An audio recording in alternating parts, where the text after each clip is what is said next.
Hello everyone. In this video today, we will be understanding chapter-wise weightage of paper 3 of CA Foundation, namely business mathematics and logical reasoning and statistics. Starting with the part A of that, business mathematics. Out of 100 marks, we have 40 marks of this particular part. It is divided into 8 different chapters. Now you need to understand that the weightage which I am discussing today here is based on the past papers, past experience. Okay, so this is compiled over a period of 10 years, almost 20 papers. So for example, if we talk about ratio and proportion indices logarithms, on an average, the weightage of this particular chapter is 4 to 5 marks. Now that doesn't mean that you will have exactly 4 or 5 marks. It may go up or may come down. This changes year on year. But this is on an average marks of this particular chapter. Similarly, chapter 2, equations and matrices. Matrices, which is included as a first part in CA Foundation, was not part of CPT. Third chapter, linear inequalities. Fourth chapter, simple interest, compound interest, annuity based on that part, called as time value of money.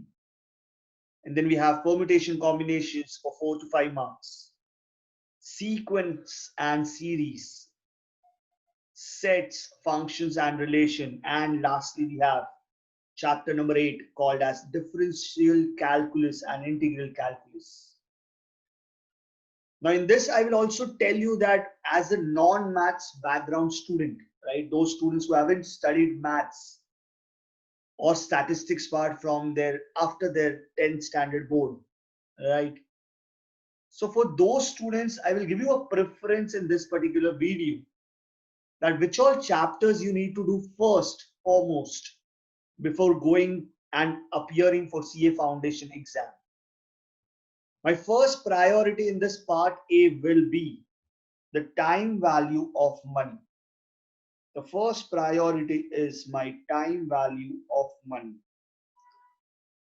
You need to do this without fail. The first priority, time value of money.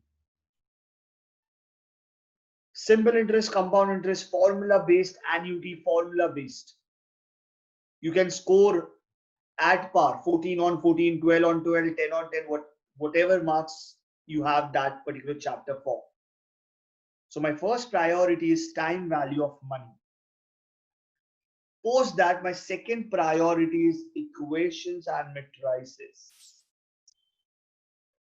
Right? Equations you have studied in 8th standard, 9th standard, 10th standard. And matrices, you don't have any lengthy sum. You have basic sums of matrices. So you can go with equation and matrices as a non-math student background. Then my priority comes to the third one called as sets, functions and relation. Something based on union, intersection. And then you have functions, then you have relations. So my third priority in this particular category will be chapter number 7. Then we go on to chapter number 6, sequence and series. Arithmetic progressions, geometric progressions, harmonic progressions.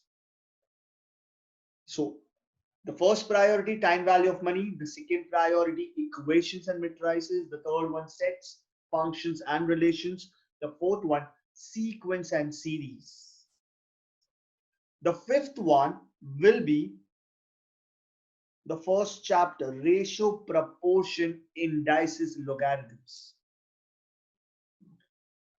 Post that, the sixth chapter will be basic concepts of permutation and combination.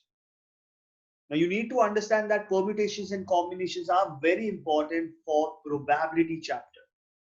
So to get a base on that probability part, you need to understand permutations and combinations thoroughly. So that is our sixth priorities chapter. Then we have seventh one, linear equalities. You can keep this at any priority because if you observe the weightage of this particular chapter, 1 to 2 marks on a higher side. Right, so that's why I have kept that as seventh priority, not because this is a difficult chapter, but the weightage is very low. And lastly, foremostly, my eighth priority and the last priority or the last chapter of this particular part will be differential and integral calculus. Okay, kindly understand that you don't have any trigonometric part in this particular concept of the chapter.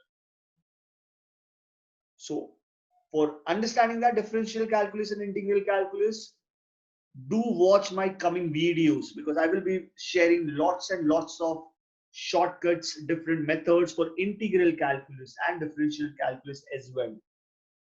So I will help you out in that particular part also. So part 8 for 40 marks, and these are my priorities: time value of money, followed by equations and matrices, followed by sets, functions and relation, followed by sequence and series, arithmetic progressions, geometric progressions. Then comes ratio, proportion, indices, logarithms. Then comes basic concepts of permutations and combinations, followed by linear inequalities. And lastly, we have basic concepts of differential and integral calculus. So that is for this 40 marks of part A out of 100 marks.